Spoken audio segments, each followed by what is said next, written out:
रफ्तार से एक के बाद एक रॉकेट उड़ रहे थे और अचानक चलते युद्ध में चीन का रॉकेट लॉन्चर ही फट गया।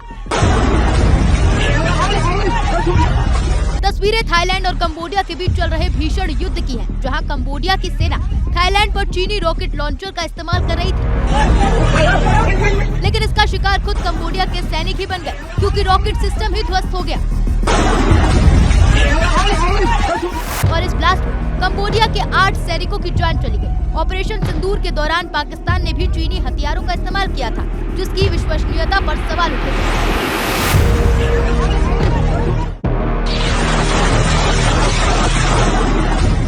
रफ्तार से एक के बाद एक रॉकेट उड़ रहे थे और अचानक चलते युद्ध में चीन का रॉकेट लॉन्चर ही फट गया। तस्वीरें थाईलैंड और कंबोडिया के बीच चल रहे भीषण युद्ध की हैं, जहां कंबोडिया की सेना थाईलैंड पर चीनी रॉकेट लॉन्चर का इस्तेमाल कर रही थी, लेकिन इसका शिकार खुद कंबोडिया के सैनिक ही बन गए, क्योंकि रॉकेट सिस्टम ही ध्वस्त हो गया। और इस ब्लास्ट में कंबोडिया के 8 सैनिकों की जान चली गई। ऑपरेशन सिंदूर के दौरान पाकिस्तान ने भी चीनी हथियारों का इस्तेमाल किया था, जिसकी विश्वसनीयता पर सवाल उठे।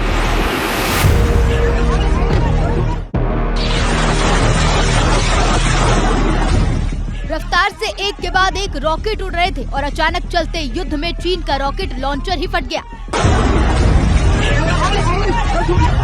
तस्वीरें थाईलैंड और कंबोडिया के बीच चल रहे भीषण युद्ध की हैं, जहां कंबोडिया की सेना थाईलैंड पर चीनी रॉकेट लॉन्चर का इस्तेमाल कर रही थी, लेकिन इसका शिकार खुद कंबोडिया के सैनिक ही बन गए, क्योंकि रॉकेट सिस्टम ही ध्वस्त हो गया। और इस ब्लास्ट में कंबोडिया के 8 सैनिकों की जान चली गई। ऑपरेशन सिंदूर के दौरान पाकिस्तान ने भी चीनी हथियारों का इस्तेमाल किया था, जिसकी विश्वसनीयता पर सवाल उठे।